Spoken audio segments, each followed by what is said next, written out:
Reverend Reeb. Reverend Reeb, a young man. And all I could think of when we got off of that plane was, if we get arrested, I may be another Reverend Reeb, because I wouldn't have even had the privilege of being in the same jail with the other 5 sisters. And for one brief moment, I would like to ask you to just pause in memory of the one sister of that group who has already gone home to God. She was my companion sister, Sister Eugene Marie Smith. Eugene Marie encouraged me along the way many, many times to hang in there, even though she knew of so many of the injustices that those of us who call ourselves Christian and good Jews and good Muslims are many, many hatreds towards one another. My favorite words out of Isaiah 55 is, come, listen, live, and witness. Oh, come all you who are hungry and thirsty. Though you don't have what you think you really need, listen to what I have to say to you, for I will give you life and make of you a witness before people whom you have never known. Come, listen, live, and witness. And those were the words that were represented when we, as a group, went to Selma. We heard a call from one of God's prophets. We heard a call from one of God's rabbis. Come and join us. We need more clergy persons. But let me tell you, Atlanta Constitution, after us 6 nuns went down there and stole the show on the brothers. Have mercy. Yes. Ralph McGill had an article that said, we've been standing around waiting, and the men have been standing around waiting, but it wasn't until those 6 women religious walked across the stage of the United States of America and the world and said, yes, we can make a difference. And we choose life for ourselves and our people. And that's what it's all about. The call was to come and to listen to one another. That's where our unity comes from, by knowing one another. Listen to one another. And then bring forth new life. We saw the new life standing here at this podium. We saw the new life. And Deuteronomy says, choose life. We choose to pass on to our young people new life. Those of us who claim the Christian Bible, we also claim Revelation that says, I saw a new heaven and a new earth. Are we going to be a part of it? Or are we going to continue to just talk about Martin's dream? Well, Martin's dream was for 40, 50, 60 years ago. What about our dreamers? You saw 2 of them standing here. Where are the rest of our dreamers? Who's passing on a real dream that is relevant for today? Who's willing to say to our young people, come and listen to what we have to tell you? Many of the young people are tired of hearing us talk about things. They want to see us do something. And justice, Jews united for justice, and now y'all trying to include the rest of us. Have mercy. Come, listen, live, and witness. And we cannot live with one another until we know one another. But the dialogue eventually has to become something that is actively happening in our world. I thank you for that amen. Yes. And you know, you had a whole bunch of other people standing up here. My Franciscan Sisters of Mary, would y'all please stand? Because you see, We are not what we used to be. Amen. Thank you. Thank you. And then I had a cousin that came all the way here from Buffalo, New York. Come on, get Dada, get up here. Yeah, there you go. See, she's one of those young folks that I'm trying to pass it on to. And you spoke of Mickey Schwerner. He's got a cousin sitting right down here in the front row. Give God the glory. Stand up, everybody. Yes. Yes. And she went with us when we took our kids down to the Deep South in '99. And so we thank the Lord for all of these persons that are here with us. And the call being that we must witness. Are you ready to witness? To what? What are you not uniting about? How will we make this a better world? You know, I'd like to, we are receiving all these congratulations, and really, truthfully, doesn't mean anything unless it challenges the rest of the world. I, in the process of belonging to one of these little dialogue groups of African Americans and my Jewish sisters and brothers, I ran into a little saying from that was written in a book. One of my Jewish friends gave me a book called The Joys of Yiddish. Have mercy. And in the middle of that book, I read about Hanukkah.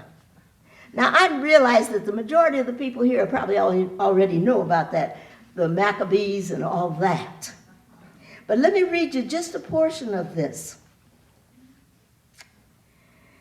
The story of the Maccabean uprising on the 25th of Hebrew month of Kislev, 165 BC, before our Jesus ever showed up on the scene. Have mercy. You know, I started out Baptist, and I became Roman Catholic, and now I'm with the Jews for unity, honey. Have mercy.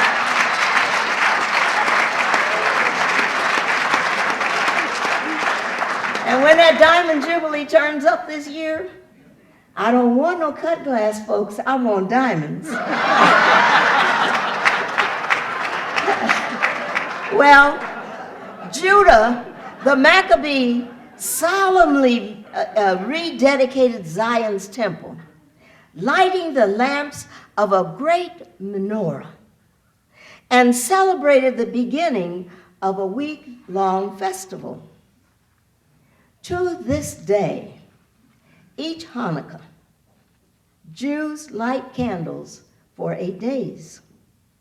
One the first evening, adding one light each night on the 9-branch menorah. A special 9th candle called the Shamus, or servant, stands taller than the rest in the menorah and is used to light the others. Now pay attention to these lines. This is interpreted to show that one can give love and can give light to others without losing any part of one's own radiance. Have mercy. Y'all heard that, didn't you? That 9th candle, and I say this with reverence. I don't know whether, I don't want this to be profane, but that 9th candle should be what Jews United for Justice should call themselves. The 9th candle, willing to shed love and light to others and keep your own radiance. Radiance that has come forth from the Holocaust. Radiance that comes forth today in those two young people who stood here before us. Radiance that they'll pick up on the light and the love. And your light, your love, will be carried throughout the world because you have made them better persons. You are the servant, the Shamus, the ninth candle. Stand tall. Thank God that you are called to love and bring light and lose not your own radiance. Thank you.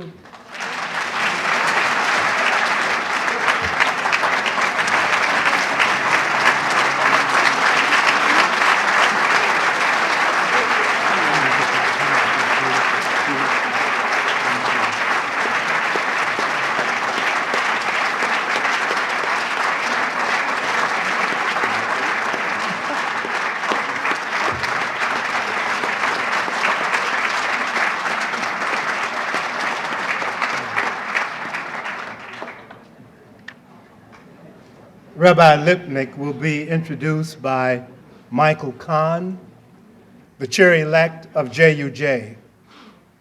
He's a trial lawyer at Blackwell Sanders and has been selected for inclusion in the current edition of the Best Lawyers in America. However, you may recognize his name more as the author of several award-winning Rachel Gold mystery novels, with his latest book, The Morning Sextant, having been recently released under the pen name of Michael Barron. We appreciate all of his efforts with JUJ and with this program this evening. We now welcome him to present Rabbi Lipnick to us.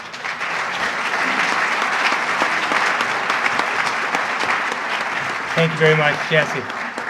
I have to tell you, when I was asked to do this introduction, I was sort of daunted by this. We live in a culture, for better or for worse, that highlights defining moments. And it gives us defining moments that we get locked in time with. A good example is the late Rosa Parks, who had her defining moment in our culture back in 1955 down in Montgomery, but went on to have 50 marvelous years of life, a rich and rewarding life. And I was thinking, as I was trying to decide how to introduce Rabbi Lipnick, how occasionally irritated Rosa Parks may have been to think that people were talking to her as if her life had ended 50 years earlier. And so what I wanted to do was I wanted to find some way to make a connection for all of us in a more recent time. Although, following you, Sr Ebo, you just did it. I really feel like I should go back and sit down. But I got a list of names of people who have known Rabbi Lipnick far better than me, and I started calling them. And in fact, one of the ones I called was my father, Bill Kahns. Some of you know. He came to St. Louis at really almost the same time as Rabbi Lipnick did. And for many years, he was head of the Jewish Community Centers during some turbulent times. And my dad is now down in Florida. And those of you who know him, he's not one who's ever at a loss for words. So I figured, perfect. I called up my dad. I said, hey, Dad, I've been asked to introduce and present our award to Rabbi Lipnick. I was wondering, I thought maybe you'd have a funny story for me. And there was dead silence in the other end. He says, well, wait, son, let me think about this. I'll call you back. So he called me back about 2 hours later.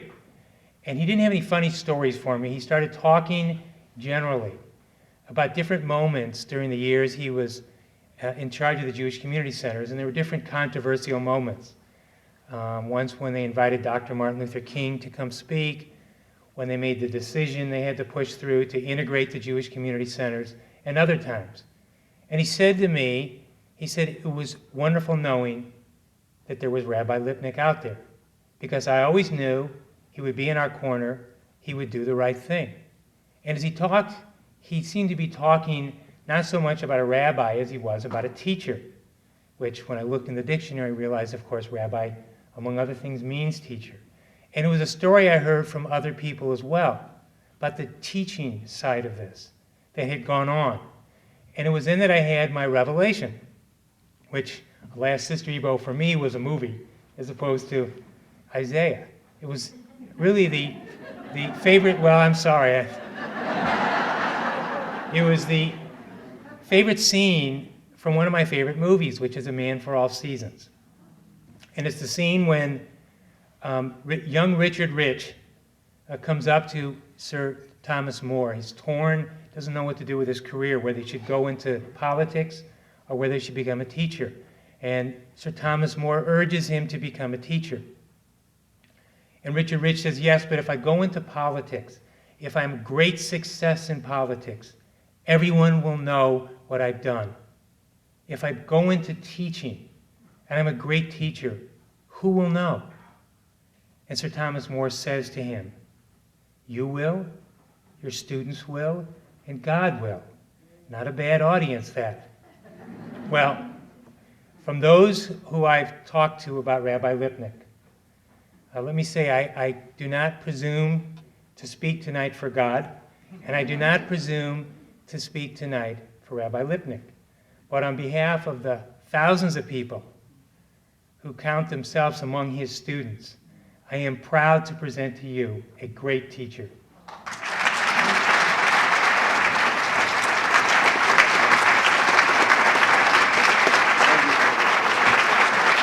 Congratulations.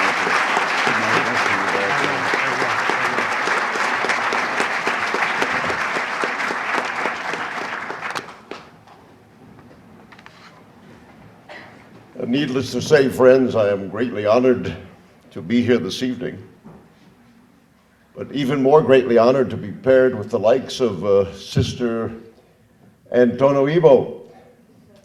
You know, many wonderful things have happened to me during the past 40 years. Many blessings have come my way, and I really did not know their source until this evening.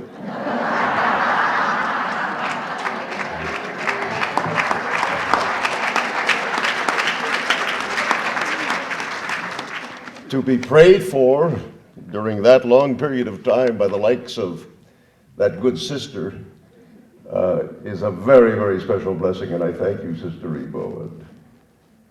And we want to wish you good health, too. Sr Ebo is undergoing some treatments at this time, and there are going to be a lot of people praying for your good health and speedy recovery.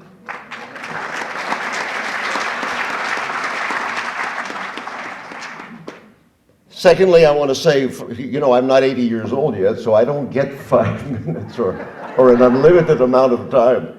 So I'm going to be restricted to a briefer remarks. But I want you to know, folks, how humbled I am to be in the company of those of you who may not be credited, as the good sister and I are, with one dramatic act on behalf of social justice, but who labor day in and day out, year in and year out, on behalf of that righteous cause. There is no question in my mind as to which is the greater, which has the greater value, and which should be celebrated more. You are to be greatly congratulated, all of you who are members of this wonderful organization, for the work which you are doing, and may you continue to do that work so long as any semblance of injustice is found in our society. Friends, I am struck by the fact that this evening, this event is called the Rabbi Heschel Reverend King Celebration,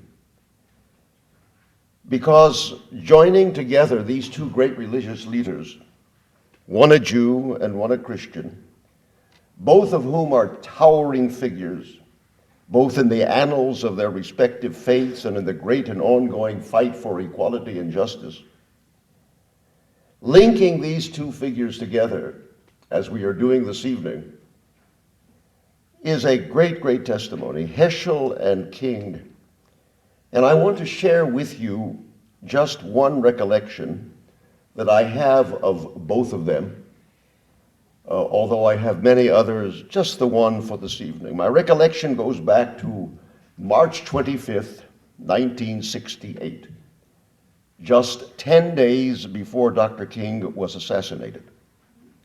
On that day, Dr. King addressed the 68th Annual Convention of the Rabbinical Assembly, which is the international organization of conservative rabbis, of which I am a member and at which I was in attendance. Dr. King was introduced to the assembly by Rabbi Heschel, who was my teacher and my friend. And I might add, whose own credentials in the fight for social justice are very impressive indeed. In his introduction, Rabbi Heschel expressed, as only a person like Rabbi Heschel could, or had a right to express, what he considered to be Dr. King's impact on events of that time and beyond, which I'm going to repeat now as we draw to the close of this wonderful evening, and which I would have you carry away with you as you leave this hall tonight. I quote Dr. Heschel verbatim. He started with a question: where in America today do we hear a voice like the voice of the prophets of Israel? Martin Luther King is a sign that God has not forsaken the United States of America. God has sent him to us. His presence is the hope of America. His mission is sacred. Martin Luther King is a voice, a vision, and a way. And I call upon every Jew to hearken to his voice, to share his vision, to follow in his way. The whole future of America, ended Dr. Heschel in his introduction, will depend upon the impact and the influence of Dr. King. No greater endorsement, friends, I don't think has ever been voiced by any Jewish leader of another religious figure. Or no greater endorsement has ever been voiced, not just of Dr. King himself, but of the work that is being done in his name and in his tradition. So once again, I express the hope and the prayer that that work will continue unabated until the last vestige of injustice will have been rooted out of our society, both here and abroad, and may that day come speedily. Once again, I thank you so much for this great honor, and God bless you all.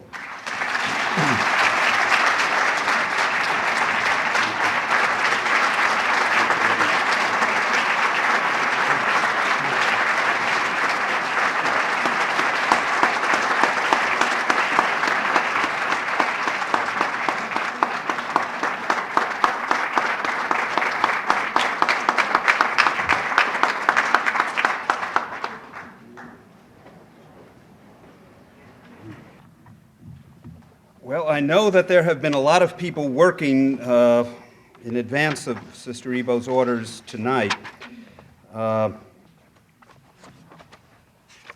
make tonight come about. And we'd be remiss if we didn't give some recognition. It's amazing how much work goes into making an event go, I hope, smooth and enjoyable for all of you this evening.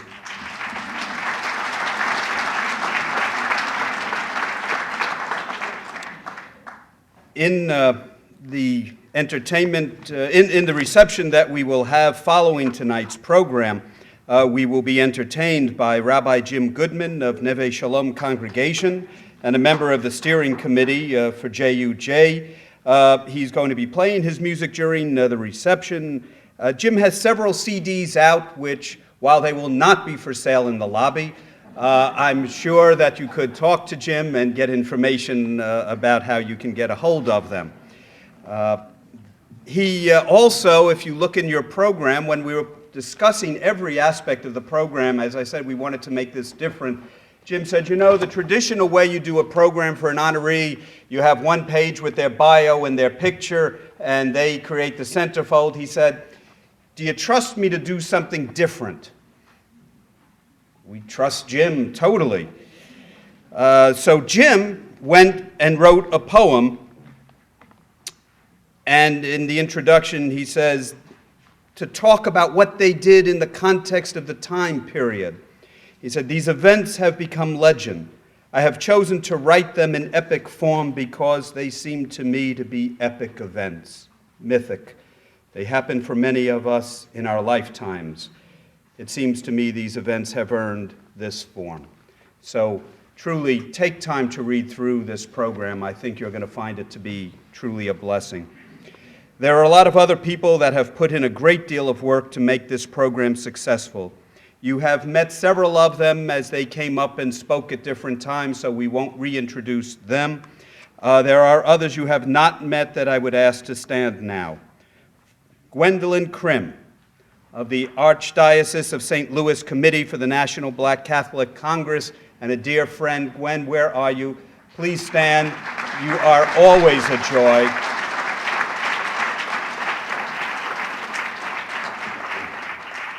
You are an amazing woman. Thank you. Others to please stand and stay standing as a group. Linda Spitzer-Gavitin, Marcy Williams, Rona Lyons, Nikki Nymark, Maggie Peck. From JUJ, please stand and accept our thanks.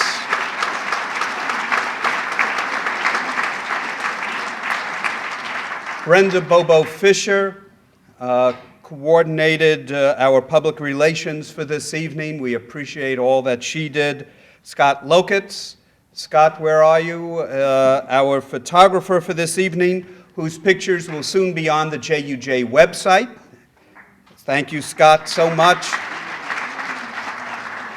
And Jack Schneider. Jack, behind the camera, our videographer for this evening. Please show them your appreciation.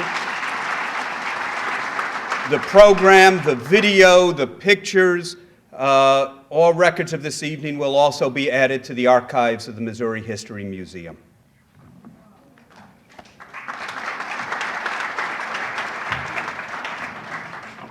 I would like to thank my co-host here, Philip Deitch. We've worked together for quite some time. It's been an interesting evening. Usually he sways from the script, but he stayed pretty close to the script tonight, except for a couple of times.